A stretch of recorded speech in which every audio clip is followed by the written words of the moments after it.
Lenin movie ఏదో ఎక్స్పెక్టేషన్తో వెళ్ళాను. వెళ్తే నేనైతే చాలా నిరాశ అయితే డిసప్పాయింట్ అయ్యాను.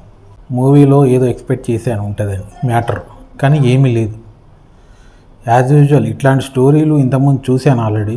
చాలా స్టోరీలు, ఇట్లాంటి సినిమాలు ఈ యాంగిల్లో లవ్ స్టోరీలు, ఇట్లాంటి రివెంజ్ లవ్ స్టోరీలు ఆల్రెడీ వచ్చాయి గతంలో సినిమాలలో. కొత్తగా ఏదైనా డైరెక్టర్లు ట్రై చేస్తే బాగుంటుంది. మన టాలీవుడ్ డైరెక్టర్స్ కొత్తగా ట్రై చేస్తే బాగుంటుంది. అసలు ఈ సినిమాలో స్టోరీ ఉంది కానీ మరి మనకి అంత కొత్తగా అనిపించలే స్టోరీ.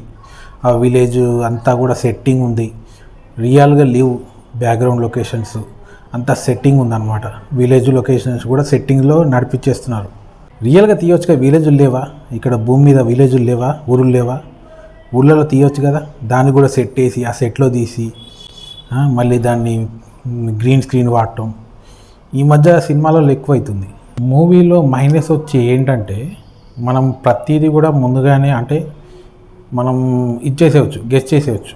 నెక్స్ట్ ఇలా ఉంటుంది, నెక్స్ట్ ఇది జరగబోతుంది, ఇది అవుతుంది, నెక్స్ట్ ఇలా ఉంటుంది అని మనకి అర్థమైపోతూ ఉంటుంది. అదనమాట. కానీ ఇంటర్వెల్లో ఒక ట్విస్ట్ అయితే ఉంటుంది. ఫస్ట్ హాఫ్ బాగుంటుంది, కొద్దిగా ఇంటర్వెల్లో ఒక ట్విస్ట్ ఉంటుంది. సో అది నాకు నచ్చింది. సెకండ్ హాఫ్ కొద్దిగా డల్ అన్నట్టు అట్లా అనిపించింది. సో అది గైస్, ఓవరాల్గా అయితే సినిమా పర్లేదు అనుకోవాలి. ఇక మనకి ఈ సినిమా వచ్చి లవ్ స్టోరీ ఉంది, ఎక్కువ లవ్ స్టోరీ మీద నడుస్తుంది. లెనిన్, సో మనకి లెనిన్ అంటే ఏం లేదు, అది ఒక పేరు అంతే. ఏదో ఎక్స్పెక్ట్ చేయొద్దు. లెనిన్ అంటే సినిమాకి టైటిల్ అంతే. సో మనకి ఎక్కువ అంటే వాయిస్ ఓవర్లు అంత అవసరం లేదు సినిమాలో. వాయిస్ ఓవర్లు అంత సీన్ లేదు, నార్మల్గా కూడా నడిపించవచ్చు. వాయిస్ ఓవర్లు ఇచ్చారు, ఎన్టీఆర్ వాయిస్ ఓవరు ఇలాంటివి ఉన్నాయన్నమాట. సో అంత అవసరం లేదనిపించింది. మహాభారతం ఆ కాన్సెప్టు ఇదంతా కూడా అంత అవసరం లేదనిపించింది. నార్మల్గా తీయొచ్చు సినిమాని. సో అది నా యొక్క ఒపీనియన్.